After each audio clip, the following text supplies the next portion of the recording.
Hello, everyone. Good morning, everyone.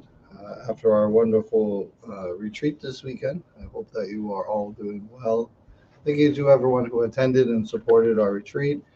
We're going to be offering through our page the information from the retreat for people. If you'd like to, they'll be cut up into segments, so you'll be able to watch them behind the donation tower.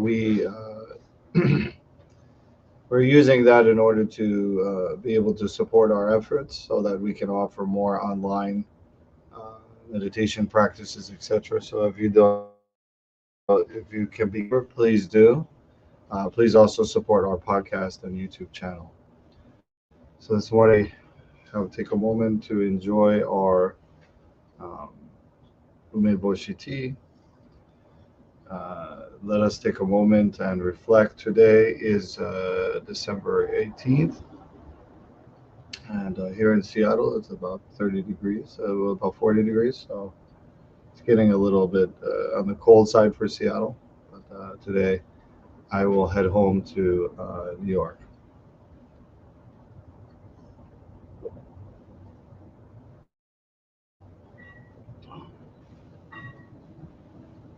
So this time, let's just take a moment to check in with ourselves here.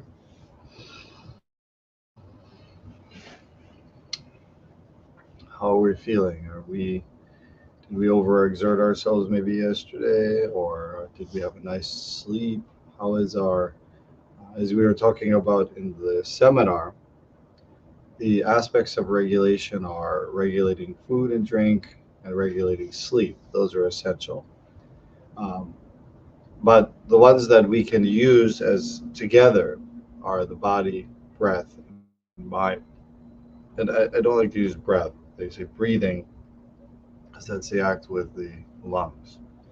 And that if at any time during the day or during our practice that we feel that we are unbalanced, we can come back to one of these three aspects. Either making sure our body is quieted, or that we're properly regulating our breathing, as I said, and not having regular breathing or the other types of breathing that they have, rough or soft, etc., but with purpose and being controlled, which again, all of these aspects are controlling and influencing our dhyana. And then finally is mind. We quiet the mind through the use of our mantra, Namu Myoho Renge Kyo. We can always come back to that as well. So there's a lot of application in that in our daily life. We can just take a moment and use the Daimoku to come back to our core, because the purpose of sitting or chanting, etc., reading the sutra is to be able to become familiarized, to become familiar with this other state besides a state of panic or a state of fear, or giving us space. Because a lot of times when a situation arises, we feel an immediacy to it. That's kind of a panic result, I feel. Whereas if we have dhyana, we're able to sit with that uncomfortable feeling. That's with our mindfulness, without judgment, because there's judgment in thinking this is good or bad. I must react quickly, right?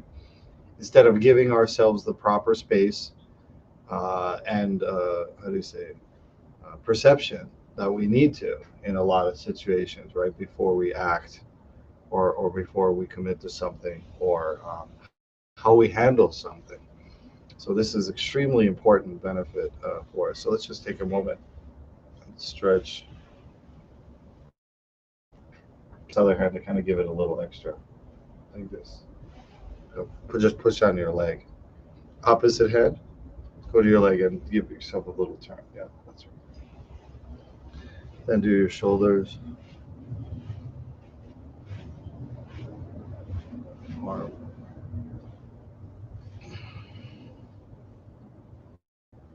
and we'll do our neck. And I'm doing this by moving my body, not just throwing my neck. I'm using my body and my neck naturally. I'm being soft, so I'm not whiplashing my neck. And we're going to do it this angle. Took me a while to get used to going at the angle. And then we're going to go the other way.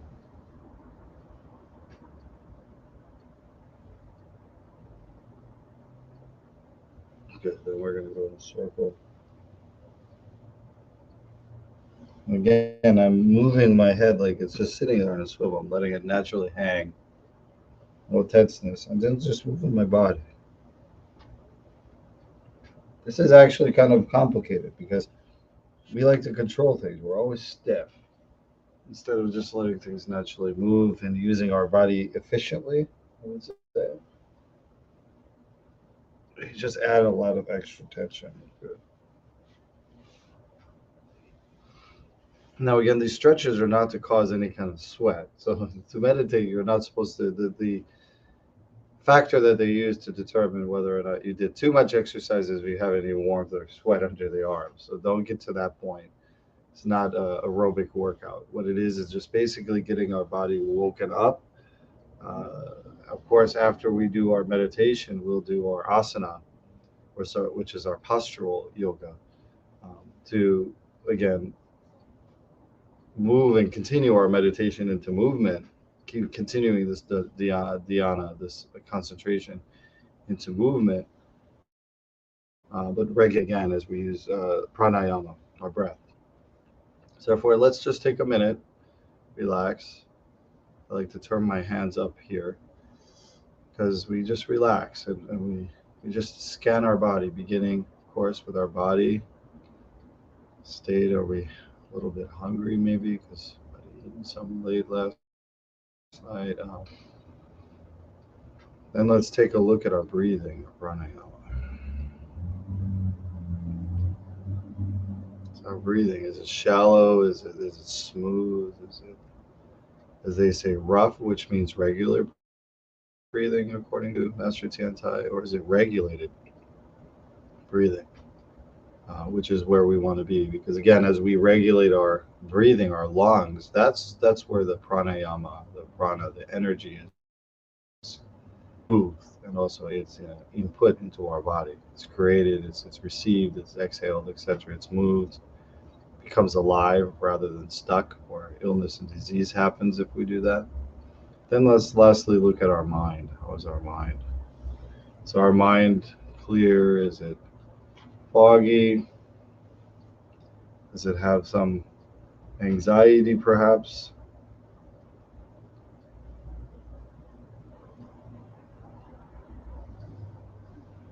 And with that, let us take 3 purifying breaths. So let's breathe in through our nose, hold, and exhale from all the corners of our body. Round 2, breathe in, hold, exhale. And again, let the breath go out. Don't push it. This again, we're trying to find this naturalness. So let's breathe in again. Hold and let it exhale.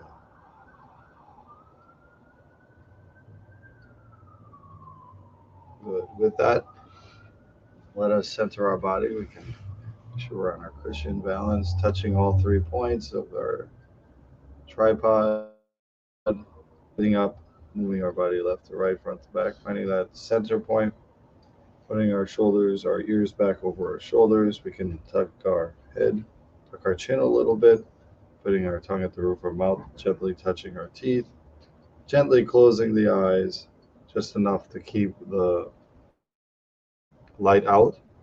In this, we're going to prepare ourselves for sitting Dhyana meditation.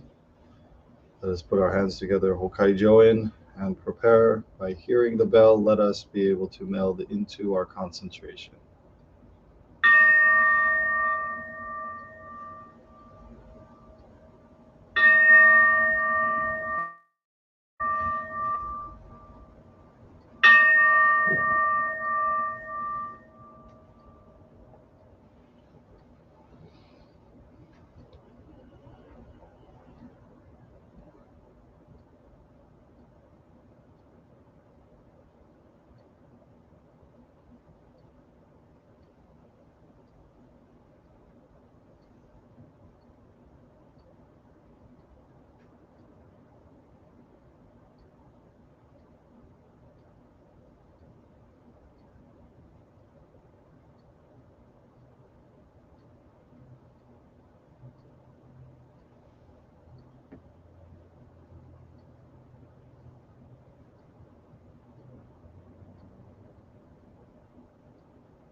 Let's take a moment and release concentration. Come back to the sense of the body and our surroundings. Let us again take a scan of our body, beginning with our body, started to your head and all the way down. Acknowledge and see what you're feeling, state, temperature, etc. But without judgment, just simple mindfulness.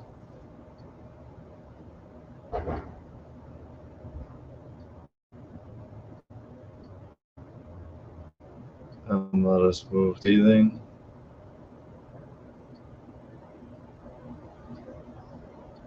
Let's sense how it has perhaps changed, how it has become more stabilized.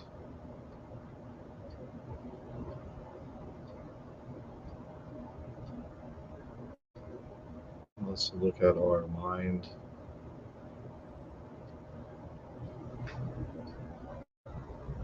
Is our mind one pointed, confused? What's going on? Just be aware again without judgment. Just simply be aware, watching our life, being aware of the different aspects of our life.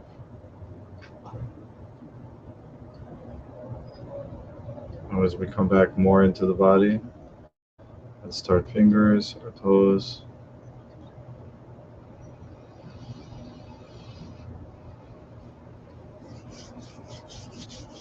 Moving our hands together, eyes, head.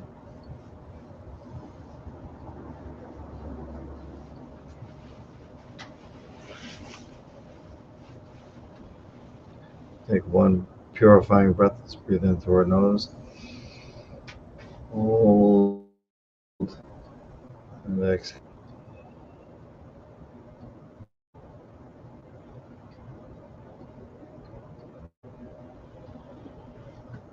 Excellent.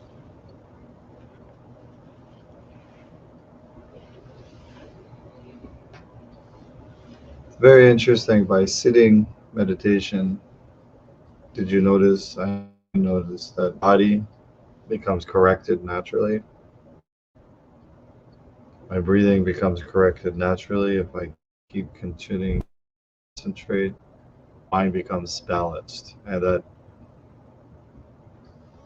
as we had discussed yesterday, um, at first you may find you do not get the balance or the concentration that you wish, but it's a constantly bringing it back. It's as they use in Zen Buddhism, the ox herding pictures, that the mind is like this wandering ox, um, and that one learns how to perhaps in a way domesticate it and integrate it, and then realize that the ox is ourselves, our unkept mind, our unkept awareness based on external factors rather than internal awareness. And so we can feel these things naturally correct. And as Master Chantai stated, which I think is really essential, we look around in this world by expensive programs and expensive, we read lots of books and we go to lots of seminars perhaps, and we do lots of ads for diets or eating different things or doing different types of exercises. And Master Chantai says, like even with medicine, um, sometimes medicine come by, especially 1500 years ago. Also, not only medicine is hard to come by, it's perhaps to maintain. Um, a lot of people in this world,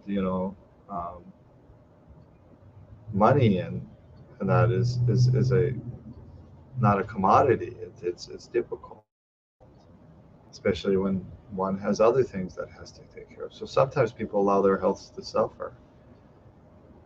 Also, it's free, and it's something that you can use at any time you wish. It becomes yours, and you don't have to rely on something else outside of that.